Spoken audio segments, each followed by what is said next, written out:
University joining us to give us information about their courses, their campuses, scholarships that the student can expect, information about the next intake, so on and so forth. We have Desmond from ACU, Regional Manager. Welcome, Desmond, to the live session. Thank you, Deepa. Thank you for having me here. Pleasure to be here talking about ACU. Right. I guess, Desmond, when it comes to students, what they would like to know about ACU is that how they are spread across virtually, literally all different states as well. You have a lot of different campuses. Could you talk a little bit about ACU in the first place, and as well as your different campuses? Yeah, sure, definitely. So I guess, it's great to share with the people who have tuning in. So with ACU, we're a very unique university. And what I mean by that is that we are a university with multiple campuses across Australia. So we have campuses in Brisbane. We have 3 campuses in Sydney, so in North Sydney, Strathfield and Blacktown.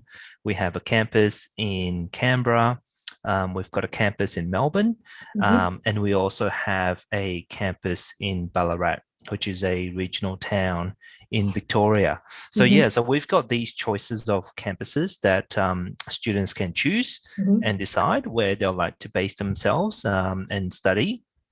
The beauty about these campuses is that these are all proper campuses as well. So, campuses with several buildings and, the full suite of student services, support services, facilities for the students to use.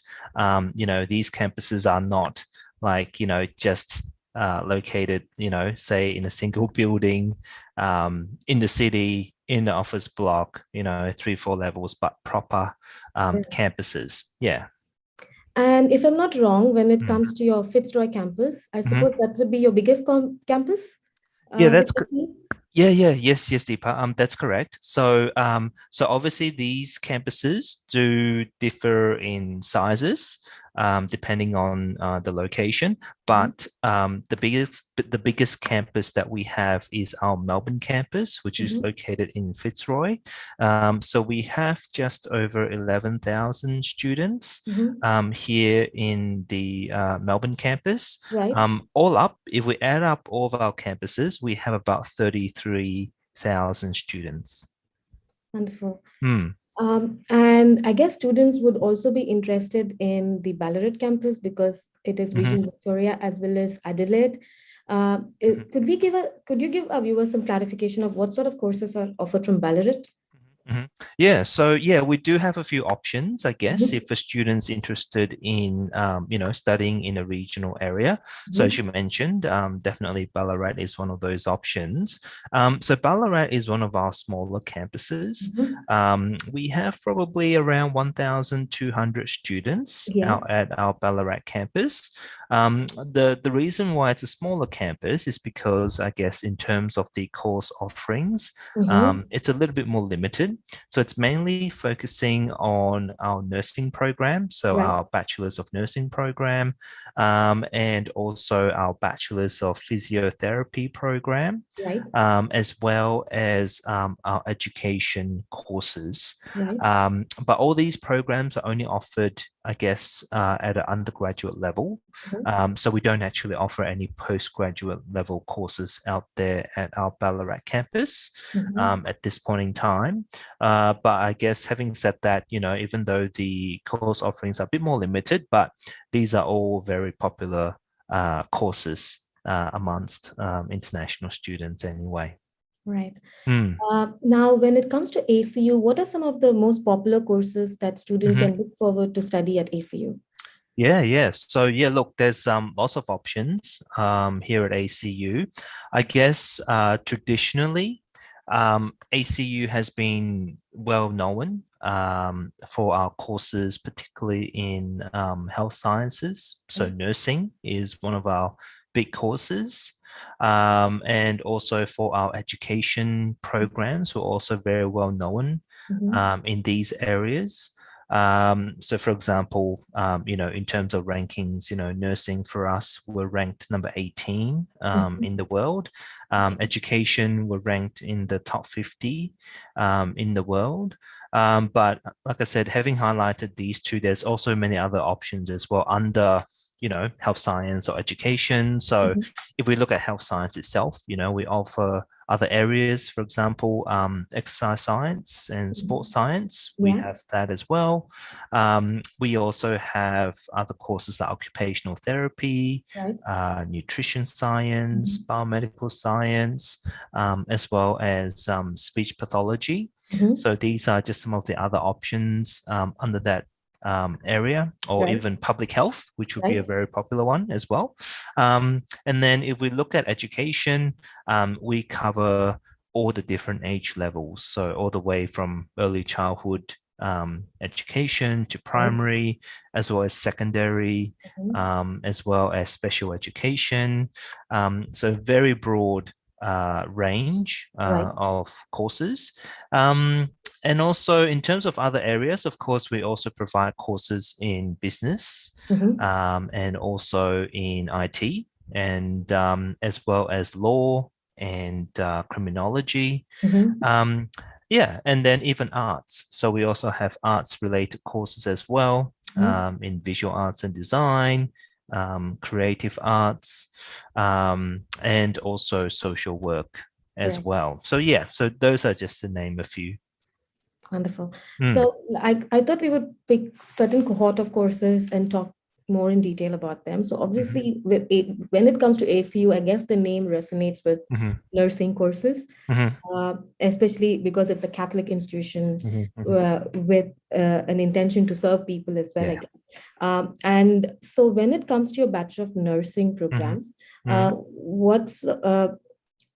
where can, of course, I understand that sometimes there are seats that may not be available. What are the first of all, what are the campuses that is offered, and what are the available intakes that the students can aim at? Yep, sure. That's a really good question. So with our nursing program, we offer it across all of our campuses, well, most of it. So if I name them off, then I'll make sure I don't miss any. So if a student wants to study nursing, they have the option of Brisbane, North Sydney, Blacktown, Canberra, Melbourne, and Ballarat. So these are the options if they're thinking about studying nursing. I guess, yes. So as you mentioned, nursing is one of our most popular courses because we're so recognized for that program, and the reputation that we have for it is so strong. What I would recommend, I guess, is if any student is interested, because for nursing, normally there's only one intake every year. So February intake every year. What my advice is for students is to always just apply in advance. So for example, if you're a student, you're interested in nursing, so you're probably thinking about maybe, starting next year, for example, in 2023. And you want to go for the February 2023 intake, even now, now is actually the time to start applying. It may seem like it's still a while away, but with our nursing program, because of such strong demand, a lot of the campuses where we offer it do get filled up pretty quickly. So don't wait, I would say, if you're really interested in nursing, because what you can do is you can always, talk to Aussizz group and they can help you to apply. You don't have to worry if you do not yet have the IELTS 7 that you need before you can, start nursing. Even though you don't have that, but you've got all your other documents, just apply first, because what you can do is we can issue a conditional offer letter first if you're accepted. So for example, if the only condition is, you still need to make sure you have the IELTS 7 before you start, you can still actually go ahead and accept your offer, your conditional offer. And then, whatever conditions that you may have outstanding on your conditional offer letter, just make sure you can provide documents or evidence to show that you've met those conditions before you start the course in February next year.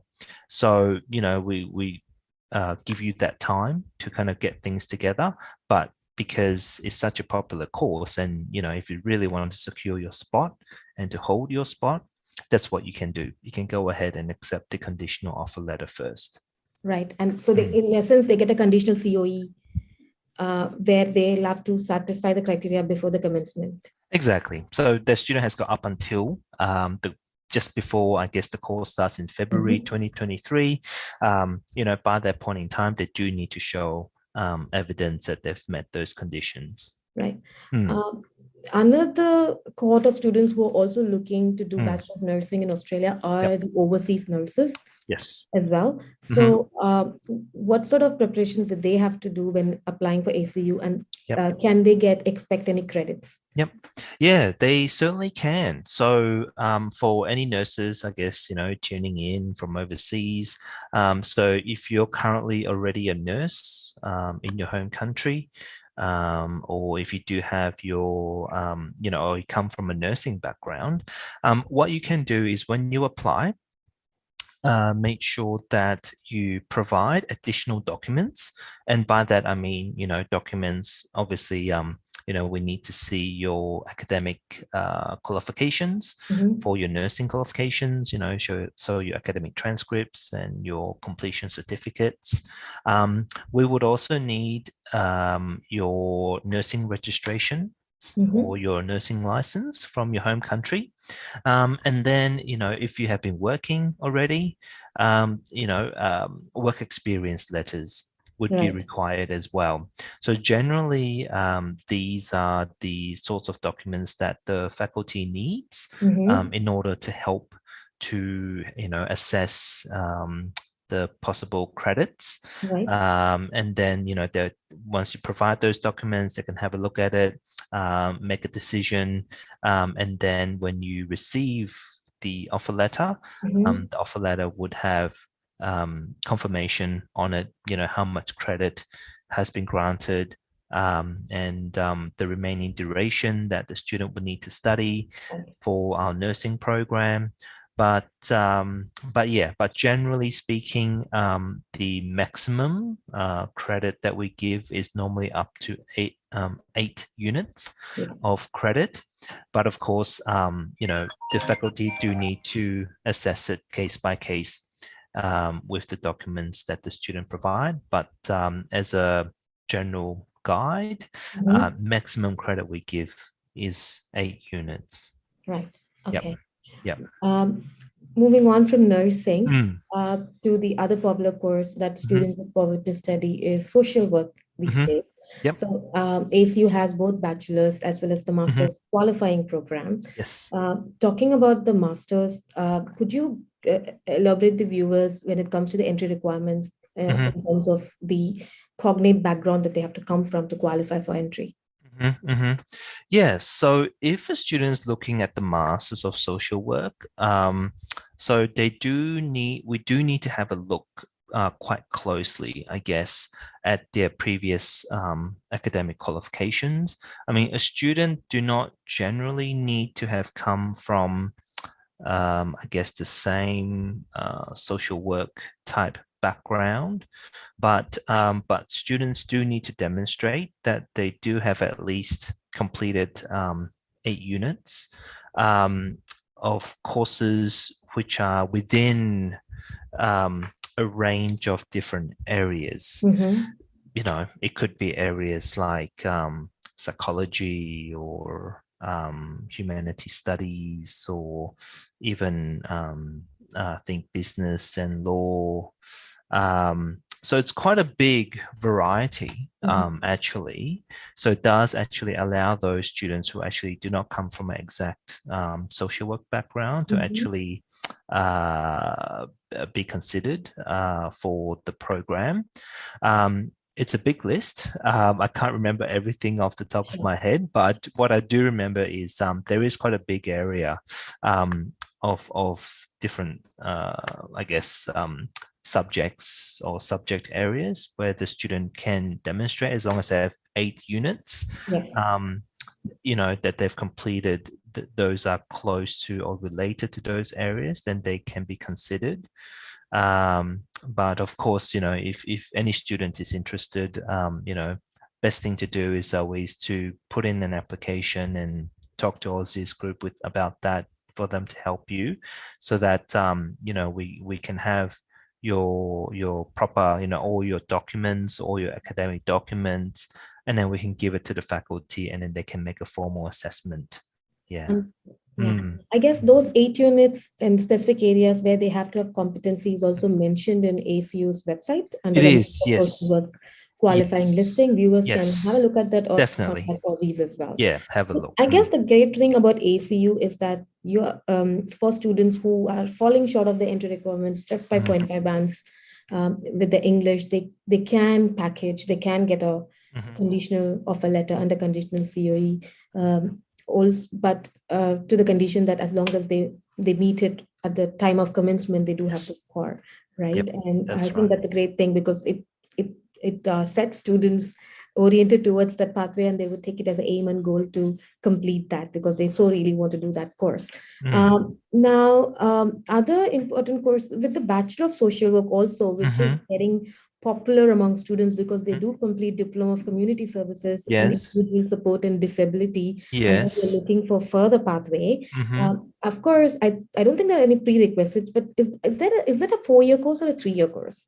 The bachelor's by itself is a 4-year course. Right. I think what the students will find is, I think generally for undergraduate studies in social work, there are 4 years in duration. Right. But I guess what's important to point out with our social work program is that it is fully recognized and accredited by AASW. Yes. So that's very important.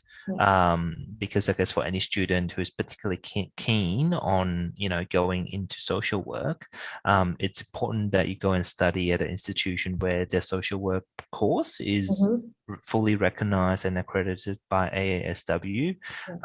Because what that means is, because it's fully recognized and accredited, once you've completed that qualification, you can actually use it to go and become a registered social worker. If you do one that's not recognized by AASW, then it won't get you anywhere after you actually finish the qualification. That's a very good point when it comes to professional accreditations for courses. And coming to that with early childhood and primary and secondary teaching qualifications that you have at the bachelor's level. Yes. Could you give the viewers an idea of at what campuses these are offered? So pretty much most of our campuses do offer our education courses, all the way from Brisbane to our Sydney campus. So normally for Sydney, it's mainly based in Strathfield, if student wants to study education, and then also offered in our Canberra campus, as well as Melbourne campus and Ballarat. So generally, these are the choice of campuses if students are looking at studying education. In terms of the courses that we have for education at the undergraduate level, we have lots of options. So we have our Bachelor's of Early Childhood Education, birth to 5. So that's for anyone who just wants to focus on early childhood education. Otherwise, we also have Bachelor's of Education, Early Childhood and Primary. So that qualification will allow for a student to become a registered early childhood learning teacher, all the way up to a primary school teacher. Otherwise, we also have a Bachelor's of Education, primary and secondary. So this one's quite unique. So if a student does that, they can actually become either a primary school, a registered primary school teacher, or registered secondary school teacher.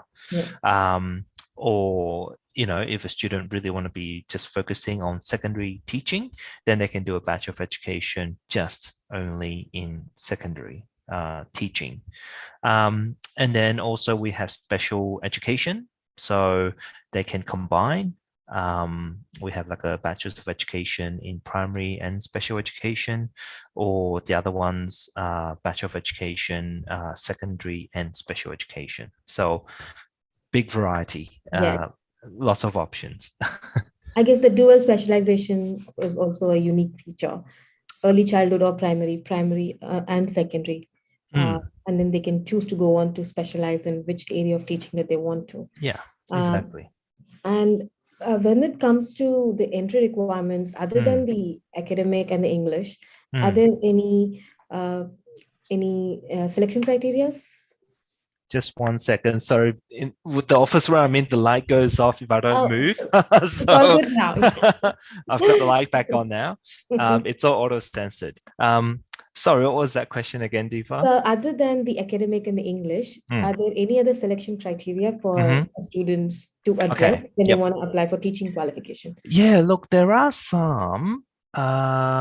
So generally, if a student is looking at, I guess, primary or secondary teaching courses, they do need to demonstrate that, for example, they have a background in mathematics. So, Mm-hmm. for example, in high school, they actually, took maths as a subject. Mm-hmm. Um, Now, and it also depends on where the student wants to study the course as well, Mm-hmm. because the thing is, in different states or different territories here in Australia, depending where you're actually studying, in which state or territory that you're studying the education program, some would require for a student to have that maths because it is a prerequisite, Yeah. some will not. Mm-hmm. So just to give you an example is, so for example, if a student wants to study the Bachelor of Education, early childhood and primary, if Mm-hmm. they want to study that in Victoria, so either in Melbourne or Ballarat, they actually have to show that they did complete maths back in high school because it's a Okay. prerequisite here in Victoria. Right. But if a student chooses to study it in New South Wales or in ACT, is not a prerequisite. Hmm. So it's actually not required. So it's not something that the faculty will look for. Right. So there are some minor differences, I guess, depending on where the student chooses to study the course, Mm-hmm. and which education course they choose to study. So there will be some minor differences in terms of requirements. Right. Hmm. And I suppose, do they have to write a statement on how they Mhm. are suitable to be Yep. accepted? Yes. The selection Yes. statement. Yeah. So basically, if a student is going to apply for an education course that will lead to teacher registration, either as a primary school teacher or as a secondary school teacher, um, they will have to do an additional assessment, which is to assess their suitability to Okay. become a future teacher. So what we ask our students to do in that scenario is we ask them to provide a written statement for Mm-hmm. us. So, we have a guide to writing that statement. It's basically there's a list of questions Mm-hmm. that the student has to provide a response for. So a Right. set of questions is have to make sure they answer those questions. Mm-hmm. But the questions are actually, it's all about themselves. So, it's not like a trick question or a Right. problem solving question or something like that. It's really questions about the student themselves. Yeah. And then they just have to write that statement and then include it in their application. Mm-hmm. Um, and again, one of the benefits of, I guess, applying to study at ACU, particularly for these types of education courses, is that especially if any student is in Victoria, Mm-hmm. so here in Victoria, for most universities, for Right. them, as a method for them to assess this, the student's suitability to be a teacher, most institutions normally ask the applicants to go and take an online test Mm-hmm. called CASPA. Yes. Yeah. Um, But for us here at ACU, we actually allow the students just to write their statement instead of going and taking CASPA, because we're a national university. Right. So what that means, is in terms of assessing students, we can do it on a consistent manner. So, even though we, students can study these courses here in Victoria, we can kind of bypass that and just request the students to write the statement for us, which I would recommend doing, because, at least it gives the students time to, reflect on the question, time to prepare their response.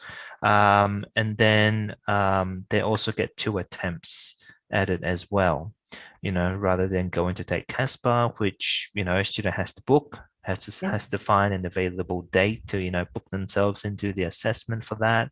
And then on top of it, they have to pay for CASPA as well. So the teacher selected statement that we ask the student to do saves all these trouble for the students. So that's definitely something that I would recommend. Right. Okay. And also, can the students expect any credits if they've completed Diploma of Early Childhood in Australia? And will that also waive off any English requirements? Yep. Yeah, so that's another good question. So normally if a student has completed that diploma program, I guess they've got 2 options if they want to come and study at ACU. So one option is our Bachelor's of Early Childhood Education, birth to 5.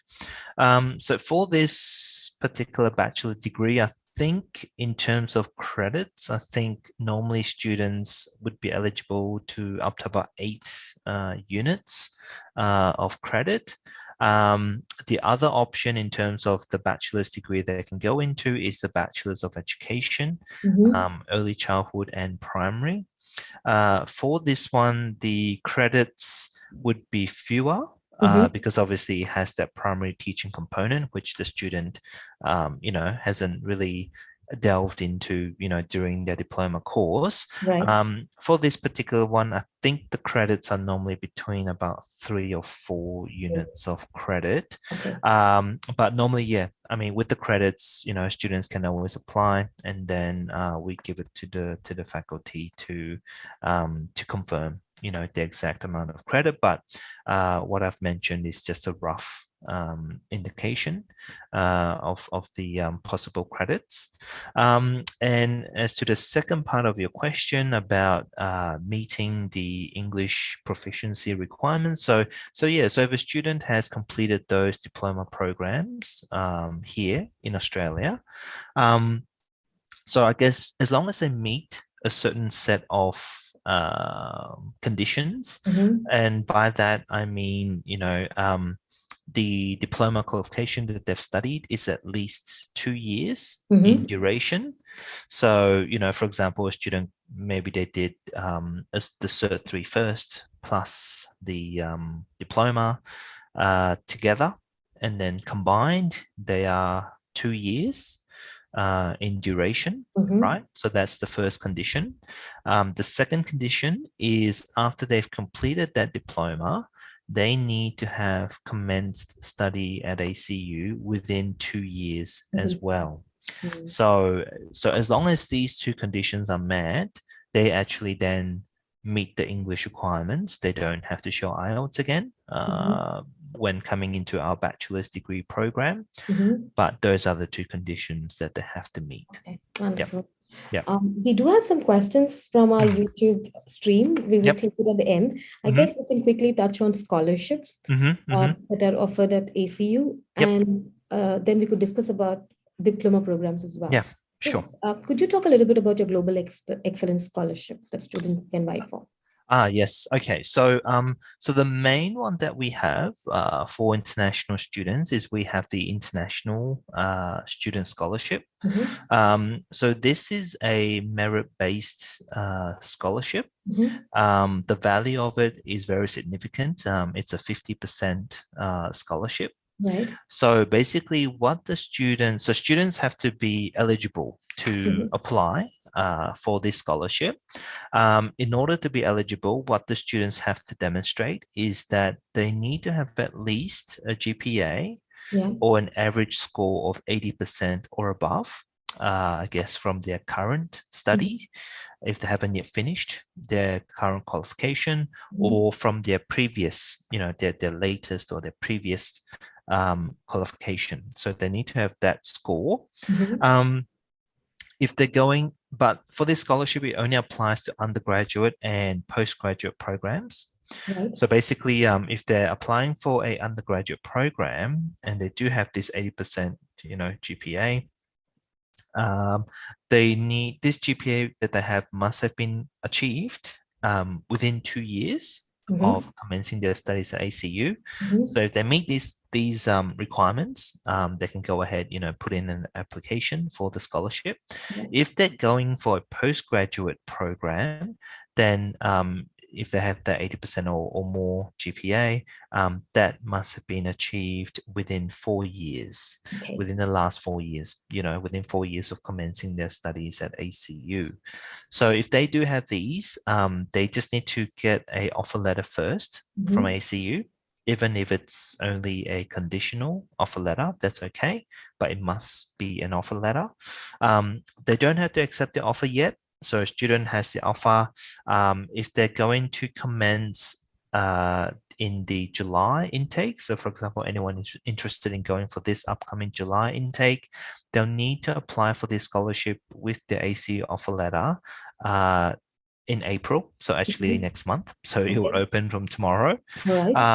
If they are going for the February intake next year, then they need to apply for this scholarship in September this year. So make sure they have the offer by September, and then when September comes around, put in the application for that scholarship. So if the student is successful, every semester they will receive 50% scholarship from ACU, and that's for every semester of their studies as well until they finish their course with us. So that's the main one that we have for international students. Some other options that we have at the moment is we also have the Pathways to Victoria scholarship. So basically any student who is interested in studying in Victoria, so specifically has to be Victoria.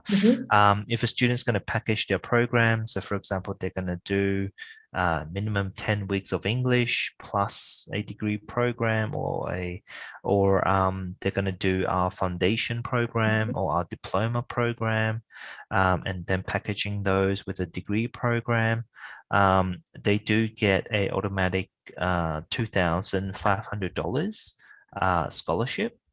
But they do have to make sure, the students start the degree program by July next year.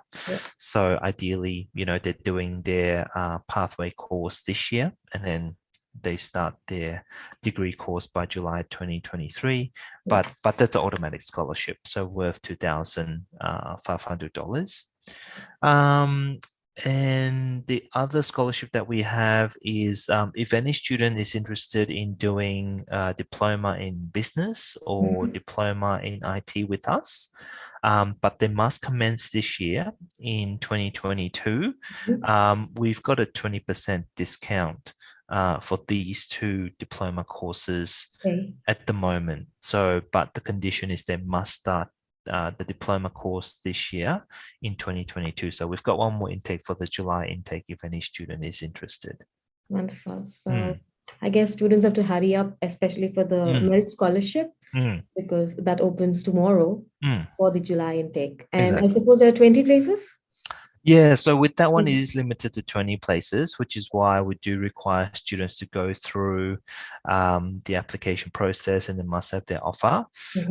So, usually, I guess, for a student, to have a greater chance at that scholarship, ideally, the higher GPA that you've got, the better chance that you position yourself for that scholarship.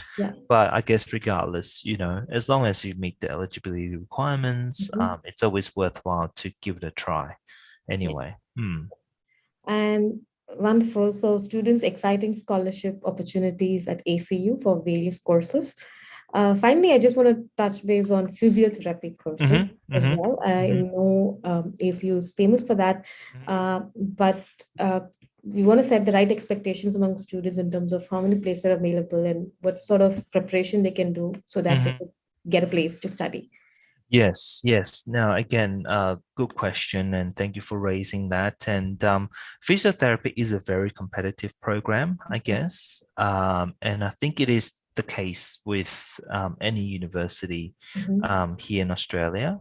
I guess so. If a student is aiming to go into the Bachelor of Physiotherapy program, they must be prepared by the time that they apply. And what I mean by that is with our faculty, when they are reviewing an international applicant for the Bachelor of Physiotherapy program, they want to see a few things from the get-go. So for an international student, they must make sure they already have the IELTS of 7 by the time that they apply for physiotherapy.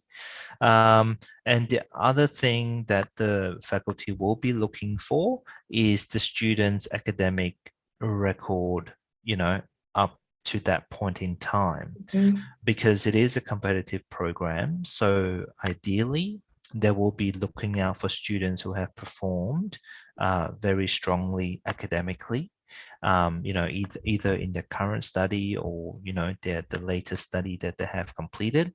So basically, the students' academic record and making sure that students already have IELTS are the two things that the faculty will be looking for when they review an application for physiotherapy, because it is one of those courses where the faculties actually won't issue a conditional offer, which means student must have met all the entry requirements in order for them to actually accept the student.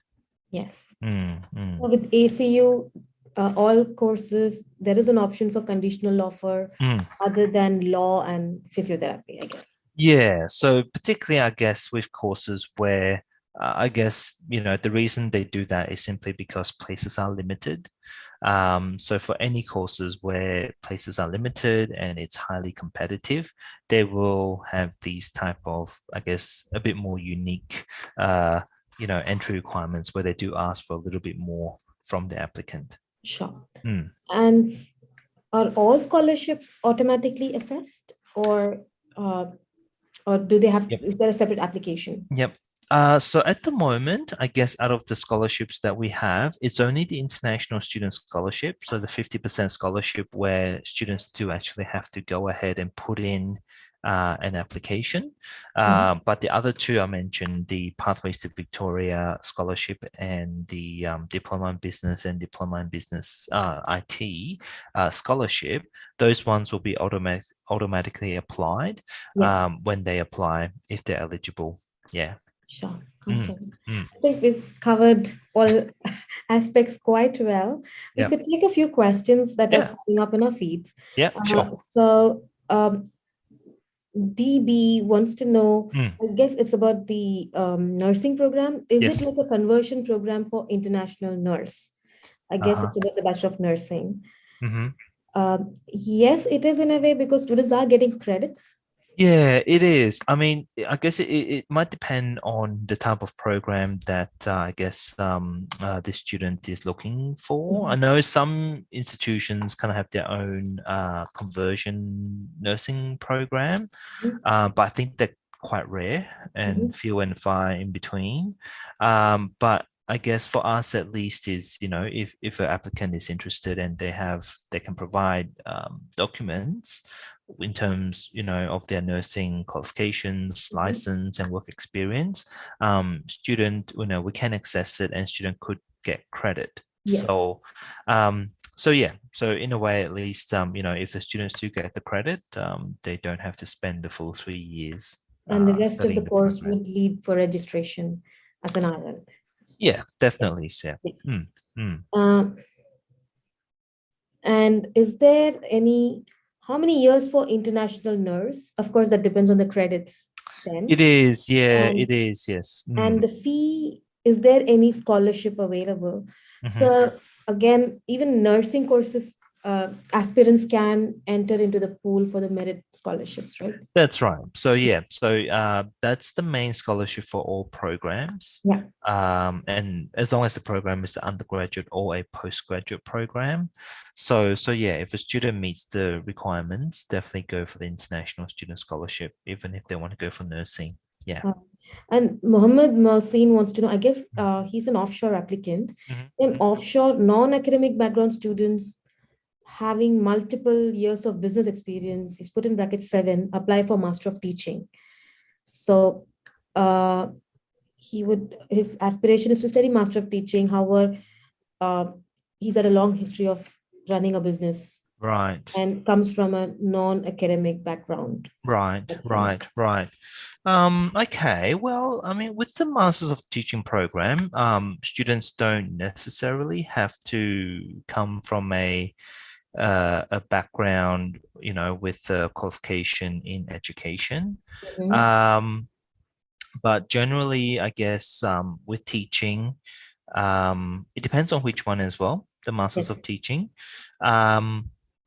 So, if it's say early childhood and primary, I think they're pretty open to students who who might have a complete different academic qualification previously.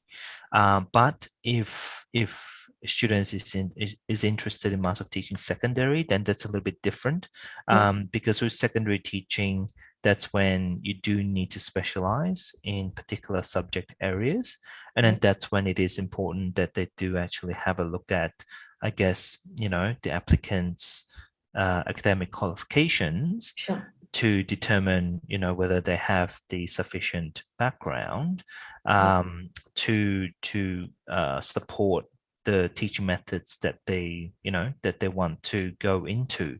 For example, if someone is going for the Masters of Teaching and they want to pick like mathematics and history, for example, as their two teaching methods, then their previous qualifications, or more specifically their undergraduate qualifications, must have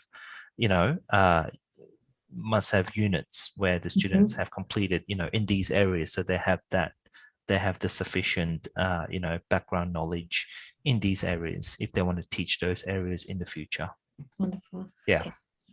Yep. I guess I'm just checking the other feeds if there's any more questions. I guess students are interested primarily in nursing and teaching programs. Yeah, I guess that's about it.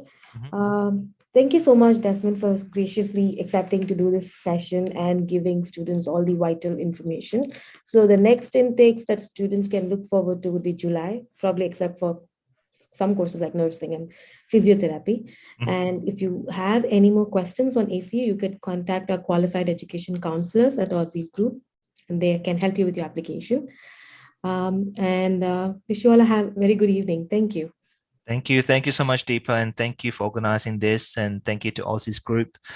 So, I want to say to the viewers, definitely get in touch with Aussizz Group. There are partners here. They can definitely help you further with any inquiries you might have, or, with the application, you want to go ahead and put one in. Thank you for that vote of confidence, Desmond. Thank you so much. Bye. Thank you. Bye.